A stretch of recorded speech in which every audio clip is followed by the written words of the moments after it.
update. Ahoy, mate. So, we're going to Osmeña Peak, but there's a technical problem. It's raining rocks. Yep, you heard me. Raining rocks. And it's because of that thing. Yeah, and they're excavating it.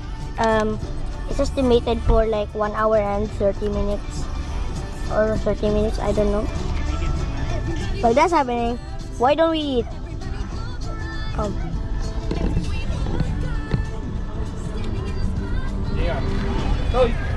We are now Ahoy, mate. at Dalaget. So, we're going to Osmeña Peak, but We're going to Osmeña Peak, which is just a few walks.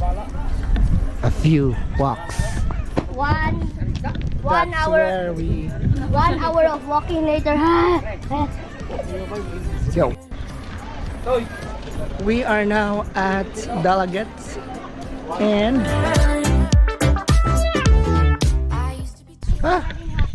is that the peak already? Yep.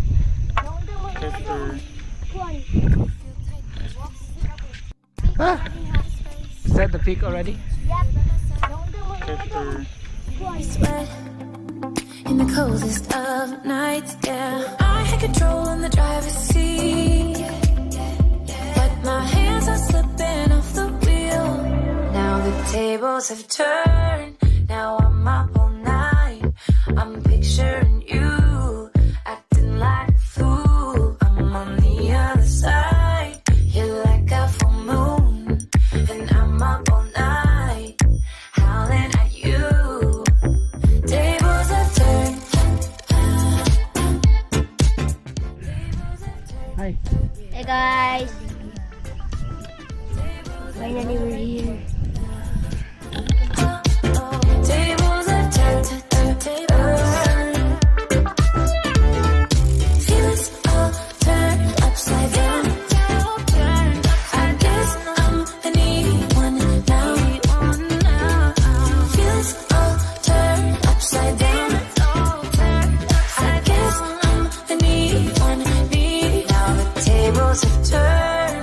Now I'm up all night. I'm picturing you acting like a fool. What happened to you? Hagbong. Huh? Hagbong. Sige sabi, importante buhi. Importante buhi.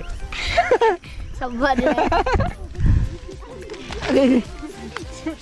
Hold. Hold. Hold me. Ano mo na ang pabuot mo kung ikaw ang ginauna? Ano mo na kwarta mo kung sa langit di mo madala? Ano mo na motor mo kung sa lakyan kung ikaw ang madisgrasya? Ano mo na ang palasimpa mo kung sa batasan mo sapat ka? Importante buhay, importante buhay, importante buhay. Yeah! Importante buhay, importante buhay, importante buhay. Importante buhay, importante buhay, importante buhay. Yeah! Importante buhay, importante buhay, importante buhay. Importante buhay. Yeah!